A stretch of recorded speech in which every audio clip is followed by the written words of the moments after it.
దేవుడు నీకు ఏదైతే ఇచ్చాడో దానిని బట్టి ఆనందించు.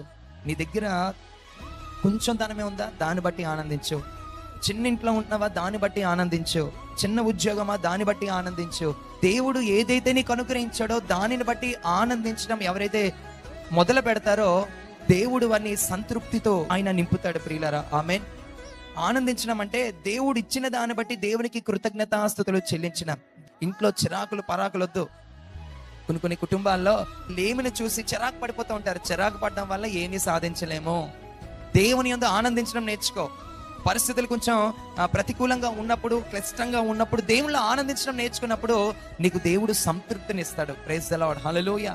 యేసయ్య ఆ యొక్క కొండ మీద ప్రసంగం తర్వాత, లేదంటే ప్రసంగం చేసిన తర్వాత ఆ చిన్న కుర్రాడు వచ్చి 5 రొట్టెలు 2 చేపలు వచ్చి యేసయ్య చేతిలో పెడితే వాటిని ఏం చేశాడో తెలుసా? యేసయ్య ఉన్నదాన్ని బట్టి తండ్రి అయిన దేవునికి కృతజ్ఞతాస్తుతులు చెల్లించాడు. Praise the lord.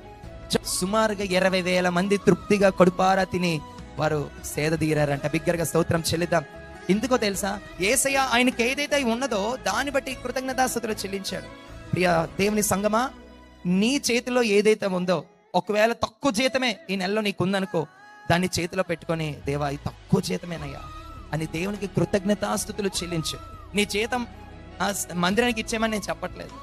నీకు తక్కువగా ఉంటే దాన్ని బట్టి 2 చేతులు ఇలాగే, ఎందుకంటే నేను చేసేవాడిని, ఇప్పటికీ చేస్తాను.